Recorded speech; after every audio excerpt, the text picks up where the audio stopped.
الحمد لله وحده والصلاة والسلام على من لا نبي بعده أما بعد فأعوذ بالله من الشيطان الرجيم بسم الله الرحمن الرحيم إن هذا القرآن يهدي للتي هي أقوم وقال النبي صلى الله عليه وسلم خيركم من تعلم القرآن وعلمه۔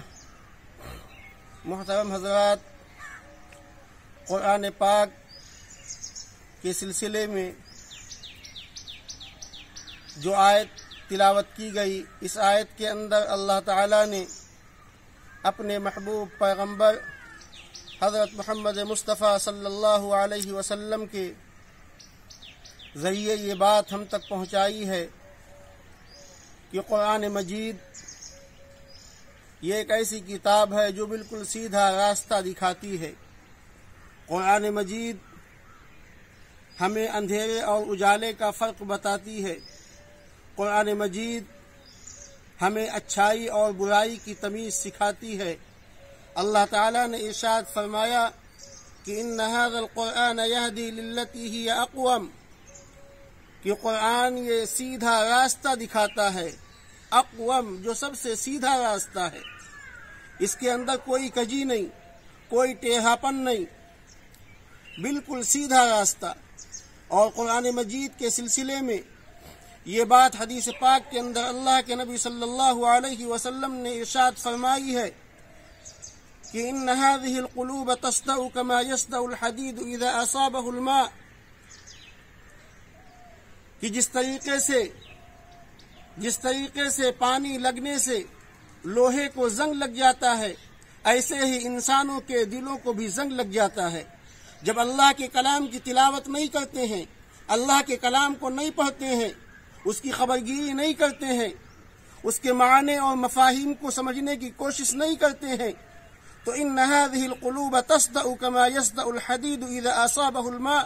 تو آقا نے فرمایا کہ جس طریقے سے لوہے کو پانی لگنے کی وجہ سے زنگ لگ جاتا ہے، ایسے ہی وہ لوگ جو کلام اللہ سے دور رہتے ہیں، اللہ کی کتاب سے دور رہتے ہیں، ان کے دلوں کو بھی زنگ لگ جاتا ہے۔ صحابہ نے پوچھا کہ فما جلاؤها یا رسول اللہ، کہ اے اللہ کے نبی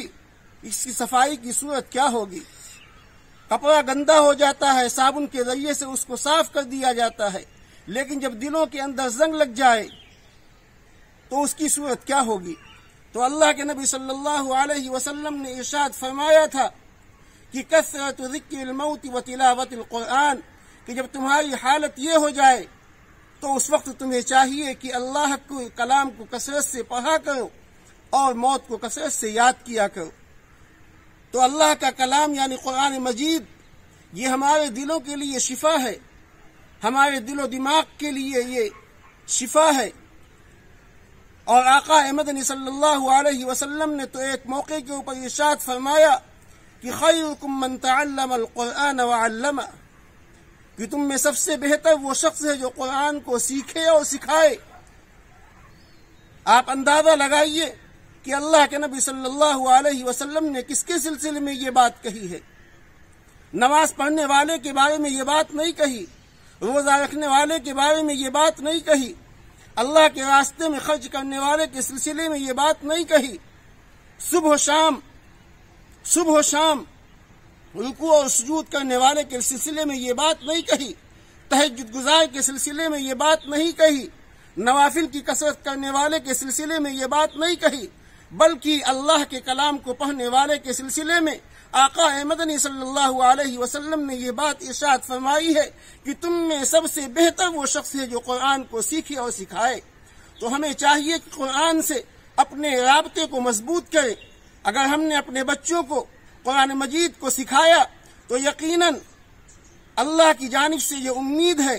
کہ یہ بچے حافظ قرآن بنیں گے، عالم دین بنیں گے، مبلغ اسلام بنیں گے، دین کی اشاعت کرنے والے بنیں گے۔ اور اگر آپ نے اس سے رخ پھیرا تو یقیناً یہی بچے ڈاکو بن جائیں گے، زنا کرنے والے بن جائیں گے، شراب پینے والے بن جائیں گے، چور اور بدماش بنیں گے۔ ہمیں چاہیے کہ اللہ کے کلام کی کثرت سے ہم تلاوت کریں۔ رمضان مبارک کا مہینہ آنے والا ہے، اس مہینے میں تو ہماری تلاوت اور بھی زیادہ ہونی چاہیے۔ اللہ تعالی ہم سب کو قرآن مجید کو پڑھنے والا اور اس پر عمل کرنے کی اللہ ہمیں توفیق نصیب فرمائے۔ وآخر دعوانا ان الحمد للہ رب العالمین۔